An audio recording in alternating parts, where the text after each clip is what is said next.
안녕하세요. 행복한 자녀사입니다. 구독과 좋아요는 큰 힘이 됩니다. 저는 올해 61, 남편은 64입니다. 아이들 둘 다 결혼해서 독립했고 지금은 둘이서만 조용히 살고 있어요. 오래된 30평 남짓한 2층 주택, 1층은 제가 운영하는 작은 피아노 학원이고 2층은 저희 부부의 생활 공간입니다. 겉보기에는 남들과 다를 것 없이 평범한 일상이지요. 누군가는 이 말을 듣고 부러워할 수도 있겠지만 사실 이 나이의 몸으로 감당하기에는 때로는 버거울 때가 있어요. 제 남편 이진우 씨는 말이 참 없는 사람입니다. 그 흔한 좋은 아침 인사도 없이 그저 행동으로만 표현하는 사람이죠. 매일 아침이 똑같습니다. 저는 이른 새벽 눈을 뜨면 거의 습관처럼 부엌으로 향합니다. 쌀을 씻고 된장찌개를 끓이고 나물 몇 가지를 데쳐서 평범한 주부처럼 상을 차려놓고 남편을 깨웁니다. 남편은 잠에서 깨면 먼저 물 한 잔을 마시고 늘 똑같이 묻죠. 뭐야? 식사 메뉴를 묻는 말입니다. 그런데 정작 주방에는 와보지도 않고 말없이 제게 다가와서는 저를 다시 침실로 데려갑니다. 처음엔 신혼 때는 이게 참 설레는 일이었지요. 하지만 이제는 알겠어요. 남편에게는 아침밥보다 더 중요한 게 따로 있다는 걸요. 그래서 사람들은 농담 삼아 저희 남편이 아침에 두 끼를 드신다고 말하곤 합니다. 저는 1층에서 피아노를 가르치는 일을 합니다. 젊은 시절 피아니스트를 꿈꿨지만 결혼과 함께 포기했던 음악을 이제는 아이들에게 전해주는 일로 이어가고 있어요. 하지만 가끔 레슨 중에도 남편이 내려와서는 말없이 저를 바라볼 때가 있습니다. 그럴 때마다 아이들 앞에서 당황스럽지만 이게 우리 부부만의 특별한 소통 방식인 것 같아요. 어느 따뜻한 봄날이었습니다. 저는 1층 학원에서 초등학생 아이의 피아노 레슨을 마치고 2층으로 올라가 빨래를 정리하고 있었어요. 세탁기 돌아가는 소리를 들으며 된장찌개 냄새가 온 집안에 퍼지는 걸 느끼고 있는데 남편이 천천히 계단을 올라왔습니다. 남편은 집에서는 항상 편한 차림이에요.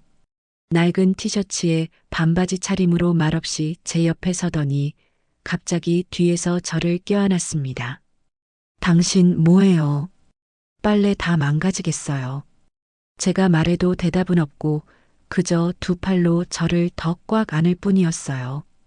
그때 1층에서 다음 레슨 학생이 왔다는 초인종 소리가 들렸습니다. 저는 황급히 남편의 팔에서 벗어나 빨래를 바구니에 담고 계단을 내려갔어요. 학부모님이 선생님, 얼굴이 빨갛네요. 어디 아프세요? 하고 물으시더라고요. 괜히 민망해서 빨래하다가 더워져서 라고 둘러댔습니다. 레슨을 마치고 다시 2층으로 올라가니 남편은 어느새 자신의 작업실로 들어가 있었어요. 똑똑 노크 소리와 함께 무언가를 만드는 소리가 들려왔습니다. 남편은 몇 년 전부터 목공예를 취미로 시작했거든요. 처음에는 단순한 선반이나 의자 같은 것들을 만들더니 요즘에는 꽤 정교한 작품들을 만들어내고 있어요. 가끔 뭘 만드세요? 하고 물어보면 그냥 이라는 대답뿐입니다. 하지만 완성된 작품들을 보면 모두 제가 쓸만한 것들이더라고요. 피아노 악보를 올려놓는 선반, 학원에서 쓸 작은 의자들, 심지어 제가 좋아하는 화분을 올려놓을 수 있는 원목 스탠드까지. 말은 안 하지만 늘 저를 생각해서 만드는 것들이었어요. 이게 우리 남편만의 사랑 표현법인 것 같습니다. 그날은 제가 오랜만에 외출할 일이 있던 날이었어요. 학창시절 친구가 결혼 30주년 기념으로 부부 동반 모임을 한다고 해서 저희도 함께 가기로 했거든요. 아침 일찍부터 국물 요리 하나 끓여놓고 남편 점심도 준비해두고 설거지까지 다 마친 후에야 슬슬 옷을 골라 입기 시작했어요. 나이가 들수록 외출 준비 시간이 더 많이 걸리더라고요. 거울 앞에 앉아서 이것저것 발라보고 옷도 몇 번씩 갈아입어보고 있는데 어디선가 느껴지는 시선이 무겁더라고요. 뒤돌아보니 남편이 방 문턱에 기대서 있었습니다. 왜요? 하고 물었지만 역시나 대답은 없었어요. 그런데 갑자기 제가 침대에 올려놓은 원피스를 들더니 옷장에 다시 걸어버리는 거예요. 그리고는 그거 말고. 딱 3마디. 그 옷을 입지 말라는 뜻이었겠지요. 솔직히 그럴 때마다 기분이 상해요. 다 늙은 아줌마가 무슨 원피스 하나 입는다고 누가 쳐다보겠냐마는 이걸로 우리 남편이 얼마나 보수적인 생각을 가진 사람인지 아실 수 있을 거예요. 그날은 정말 친구들이 기다릴 시간만 생각나더라고요. 하지만 몸은 이미 익숙하게 남편의 뜻을 따르고 있었어요. 다른 옷으로 갈아입고 머리도 다시 정리하고 나서야 겨우 집을 나설 수 있었습니다. 약속 시간에는 조금 늦었지만 친구들은 미영이 너는 여전히 예쁘다. 며 반겨주었어요. 그때 옆에서 남편이 작게 미소 짓는 모습을 봤어요. 아, 이 사람이 저를 자랑스러워하는구나 하는 생각이 들었습니다. 말로는 표현 안 하지만 자기 아내가 다른 사람들에게 칭찬받는 걸 좋아하는 것 같더라고요. 주말 오후였어요. 저는 1층 학원을 정리하고 남편은 뒷마당의 작은 텃밭에서 풀을 뽑고 들어왔습니다. 땀이 맺힌 얼굴로 수건을 들고 욕실로 들어가는 모습을 보고 저도 모르게 따라갔어요. 등 밀어드릴까요? 그렇게 말했더니 고개 한번 끄덕이고 그대로 앉더군요. 등에 물을 뿌리고 떼수건으로 문지르기 시작했어요. 어깨뼈 근처에 점처럼 자리 잡은 작은 흉터, 허리 쪽에 살짝 휘어진 골, 그 익숙한 등을 문지르다 보니 문득문득 오래된 기억들이 스쳐 지나갑니다. 결혼 초 목욕탕을 함께 가던 시절도 생각나고요. 등을 다 밀고 물을 끼얹어 줬는데 그 사람이 갑자기 고개를 돌려 저를 봐요. 말은 안 했지만 그 눈빛은 분명했어요. 이제 내 차례지. 저는 말없이 옷을 벗고 욕조 안으로 들어갔습니다. 남편이 샤워기를 들어 물을 뿌려주고 다시 제 어깨를 문질러주기 시작했어요. 그 손길이 목을 지나 옆구리를 타고 내려오면서 물보다 뜨거운 것이 온몸에 퍼졌습니다. 욕실의 김이 점점 짙어지더니 거울이 뿌옇게 흐려졌고 그 안에서 우리는 서로의 마음을 확인하고 있었어요. 지금은 아무렇지 않게 받아들이지만 예전에는 욕실까지 따라오는 남편에게 이제 그만 좀 해요. 라며 등을 돌린 적도 있었어요. 지금은 이게 내 인생이려니 밖에 나가서 속 썩이는 것보다는 낫다는 마음으로 받아들입니다.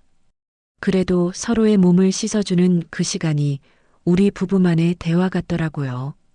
비록 이 남자는 따뜻한 말 한마디가 없지만 말이에요. 작년 가을 둘째가 첫 아이를 낳았을 때였습니다. 그 소식을 듣고 남편과 저는 바로 새벽에 짐을 챙겨 부산으로 내려갔어요. 남편은 그런 큰일이 있어도 별로 표현을 안 해요. 기껏해야 운전은 내가 할게. 그 정도죠. 그래도 저는 알아요. 남편도 설레고 들떠 있다는 걸요. 밤 10시에 출발해서 새벽 2시쯤 우리는 고속도로 휴게소에서 잠깐 쉬었어요. 운전대를 놓고 나서도 남편은 말 한마디 없었어요. 커피 하나 뽑아 마시고 휴게소 벤치에 그냥 앉아 있었죠. 그 시간에는 사람도 거의 없었고 살짝 쌀쌀한 새벽바람만 불고 있었어요. 춥지? 그 말 한마디에 다시 차로 돌아갔습니다. 남편이 시동을 걸었다가 바로 브레이크를 밟더니 조용히 후진 기어를 넣더라고요. 그러더니 휴게소 구석, 불 꺼진 화물차 주차 공간 쪽으로 차를 조용히 옮겨 세웠습니다. 왜요? 무슨 일 있어요? 제가 물었지만 역시나 대답은 없었어요. 남편은 기어를 피해 놓고 제 쪽으로 몸을 돌리더니 안전벨트를 풀어줬어요. 그리고 말없이 제 손을 잡았습니다. 그 순간 저는 이미 무슨 일이 벌어질지 알고 있었어요. 익숙하거든요. 이 사람은 늘 이런 식이에요. 조용한 곳, 아무도 없다는 확신이 들면 이 사람은 반드시 뭔가를 확인하듯 제게 다가옵니다. 그날도 그랬어요. 손자를 보러 가는 길에도 이 사람은 자신만의 방식으로 기쁨을 표현하는 거였어요. 말로는 안 하지만 이런 식으로 마음을 전하는 거죠. 저는 속으로 한숨을 쉬었습니다. 또 시작이구나. 혹시나 누가 볼까 조마조마했지만 남편은 그런 부분에는 참 무신경해요. 부부인데 뭐가 어때라고 생각하는 것 같아요. 한 15년쯤 전 이야기입니다. 그때 우리 아이들이 아직 중학생, 고등학생이었던 시절이에요. 여름휴가를 맞아 남편과 저는 아이들 둘을 데리고 강원도로 가족여행을 갔었어요. 펜션이라고 하기에는 조금 허름한 민박집이었지만 그때는 그런 데서도 신이 났죠. 가족끼리 방 하나에 오순도순, 밥은 밖에서 사 먹고 이불은 바닥에 쭉 펼쳐 깔고 자는 구조였어요. 그날 밤도 아이들 재우고 나서 저는 조용히 세면장에 다녀왔어요. 제가 돌아오니 남편이 문을 살짝 잠그더라고요. 조용히 이불 속으로 들어가니 그 사람이 슬그머니 저를 끌어안더라고요. 애들 자요. 속삭이며 말렸는데도 그 사람은 고개만 끄덕일 뿐 멈추지 않았어요. 이불을 뒤집어 쓰고 몸을 돌리고 아무 소리도 내지 않게 하면서도 그 사람은 자기만의 속도를 절대 늦추지 않아요. 한 번을 그렇게 겨우 넘겼어요. 그리고 저는 한숨 돌렸죠. 이제 자겠지 싶었는데 그 사람은 그대로 등을 돌려 누운 채로 말했어요. 나가죠. 뭐라고요? 저는 너무 어이없어서 속으로 웃음이 났어요. 이불 밖으로는 아이들의 고른 숨소리가 들리고 밖에서는 매미 소리가 우렁찬데 이 사람은 여전히 그 속에서 자기 욕망을 포기하지 않아요. 결국 그날 밤 까치발을 하고 밖으로 나갔습니다. 별이 빛나는 밤이었고 아주 뜨거웠죠. 그러고 나서야 남편은 잠이 들었어요. 혹시 아이들 중 누가 깼을까? 다음날 아침 눈빛이 이상하지 않을까봐 괜히 조마조마했지만 다행히 아무 일 없었어요. 그 사람은 아침에 아무렇지도 않게 아이들 데리고 바다로 나갔고 저는 뒤늦게 이불을 정리하면서 그날 밤의 체온을 가만히 떠올렸어요. 길다면 긴 세월을 이런 식으로 살아왔어요. 때로는 내키지 않았던 날들까지도 남편의 욕구를 받아주며 살아오느라 참으로 고단했습니다. 물론 남편에 대한 정이 없었다면 불가능한 일이었겠지요. 그렇게 저희 부부만의 방식대로 흘러온 세월이었어요. 남편은 평생 말이 없던 사람이에요. 그 흔한 고마워 한마디 없이 그저 행동으로만 살아온 사람. 그래서 저는 늘 알아서 눈치로 느꼈고 남편도 그걸 당연하게 여겼죠. 그런데 얼마 전 참 이상한 일이 있었어요. 그날도 별거 아닌 날이었어요. 김장을 하고 남편과 둘이 소주 한 병 나눠 마시고 있었거든요. 저는 손에 김치 국물 얼룩이 묻은 채로 다리 한쪽 풀고 앉아 있었죠. 그런데 그 사람이 갑자기 잔을 따르더니 제 앞에 놓고 말했어요. 살아줘서 고맙네. 처음에는 잘못 들은 줄 알았습니다. 그런데 그 사람은 눈도 안 마주치고 그냥 그 말만 툭 하고는 조용히 소주를 마시더라고요. 그 짧은 한마디가 제 가슴 속에 퍽 하고 박혔어요. 평생 말없이 저를 안아온 그 사람 입에서 처음 들은 말. 그날 밤 우리는 평소보다 일찍 방에 들어갔고 이상하게도 그날은 그 사람이 평소보다 느렸어요. 조심스럽고 한 번 더 바라보고 손이 닿는 곳마다 오래 머물렀어요. 참 어리고 뜨거웠고 몰라서 힘겨웠던 어린 날이 떠오르던 밤이었네요. 그런 말을 처음으로 들은 날이라 그랬는지 그날은 쑥스럽지만 제가 처음으로 적극적이었달까요? 그날 밤 갑자기 이런 생각이 들었습니다. 남편의 여전히 뜨거운 욕구가 주책스럽고 부끄럽고 지겨워진 게 거울 속에 보이는 제 주름 때문이었는지 또 그게 제 젊음을 훔쳐간 도둑이라고 남편을 은근히 미워해서였는지. 하지만 좋은 날이든 힘든 날이든 꿋꿋이 잘 살아낸 당신이라는 생각도 들더라고요. 우리는 말없이 오래도록 꼭 안고 잤습니다. 처음이자 마지막일지도 모를 그런 식의 말, 그런 식의 마음을 나눈 밤이었어요. 그 말이 뭐라고 그 단 한마디로 저는 그 사람과 살아온 세월을 전부 다 받아들일 수 있을 것 같더라고요. 며칠 후 남편의 작업실에서 계속 들려오던 톱질 소리가 멈췄어요. 그리고 그 사람이 뭔가를 들고 1층 학원으로 내려왔습니다. 그때까지도 저는 무엇인지 몰랐어요. 이거 써봐. 남편이 제 앞에 놓은 것은 정교하게 깎아 만든 피아노 의자였어요.